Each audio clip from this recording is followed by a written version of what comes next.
Why the Ottoman Empire was nearly unbreakable for 6 centuries. The myth of invincibility. For over 600 years, the Ottoman Empire dominated 3 continents. It faced crusades, rival empires, religious wars, and internal revolts. Yet it endured when others collapsed. From a small frontier state in Anatolia, the Ottomans built one of the most powerful and sophisticated empires the world had ever seen. But this longevity was no accident. The Ottomans were not merely conquerors, they were engineers of power. So what made the Ottoman Empire seem almost invincible for centuries? The imperial dominance of the Ottoman Empire can be analyzed from 4 angles. 1. The military engine. 2. Economic and geographic dominance. 3. Administrative genius, ruling diversity. 4. Ideology and legitimacy, power with meaning. The military engine, power with discipline. At the heart of Ottoman dominance was a military unlike anything Europe had ever seen. The Janissaries, the first modern army. In the 14th century, the Ottomans created the Janissary Corps, one of the world's first professional standing armies. Christian boys were taken through the Devshirme system, converted to Islam, and trained from childhood to serve the Sultan alone. By the 16th and 17th centuries, the Janissaries numbered 40,000 to 50,000 elite soldiers. They were salaried, disciplined, and permanently mobilized. No feudal loyalties, only absolute obedience to the state. While European armies were temporary and divided, the Ottomans had a constant war machine. Masters of gunpowder warfare.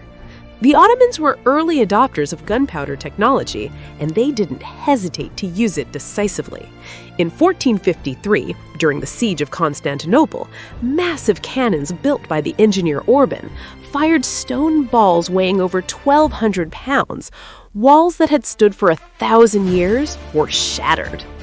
By the 16th and 17th centuries, Ottoman gun foundries and arsenals were the most advanced in Eurasia. Their enemies still relied on medieval tactics. The Ottomans fought modern war. Logistics on an imperial scale. Military strength means nothing without supply, and this is where the Ottomans truly excelled. During the 1529 siege of Vienna, Sultan Suleiman marched over 1,000 kilometers with 120,000 soldiers, 300 cannons, tens of thousands of horses, oxen, and support personnel. Few empires in history could coordinate operations on this scale. The Ottoman army didn't just fight, it functioned like a system. Economic and geographic dominance. Military power requires money, and the Ottomans controlled the world's wealth arteries. Gatekeepers of global trade. The empire sat at the crossroads of Europe, Asia, and the Middle East. For centuries, the Ottomans controlled the western end of the Silk Road, major spice routes entering Europe, and customs revenues were staggering. In the late 15th century, the customs post at Bursa alone generated half of England's total state income. Trade didn't just enrich the Ottomans, it funded permanence.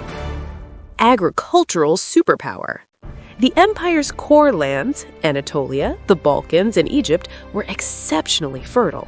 In the 16th century, Egypt shipped enough grain annually to Istanbul to feed 500,000 to 600,000 people.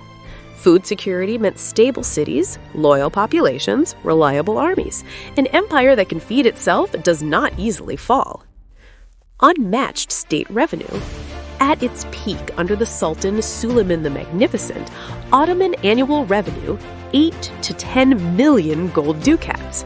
Habsburg Empire 5 to 6 million. France around 7 million. This wealth sustained armies, bureaucracy, infrastructure, and long-term stability. Administrative genius, ruling diversity. Conquest is easy. Governing millions of different people is not.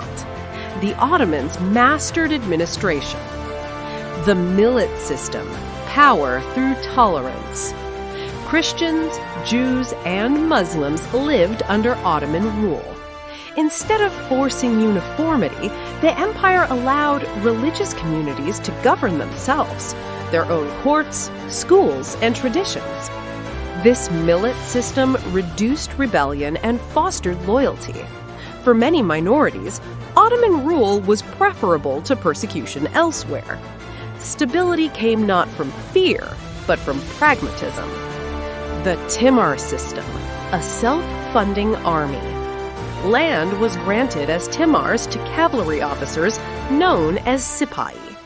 In exchange, they collected taxes, maintained order, and provided military service when called.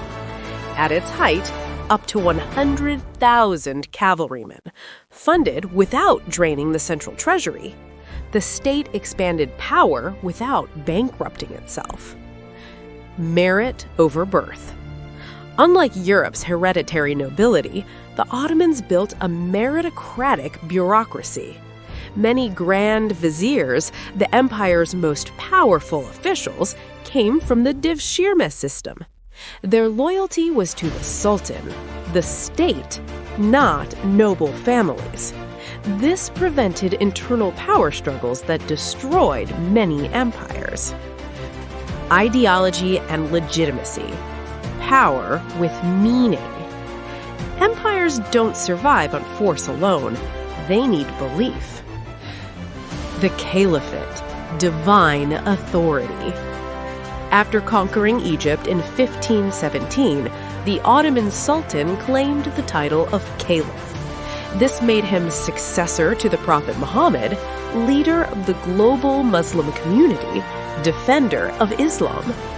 Wars were no longer just political, they were religiously legitimized. This united vast populations under a shared spiritual authority. The Circle of Justice. Ottoman political philosophy revolved around a powerful idea. No authority without the army, no army without wealth, no wealth without prosperous subjects, no prosperity without justice. Justice was not moral idealism, it was statecraft. A just ruler ensured prosperity. Prosperity ensured revenue. Revenue ensured military power.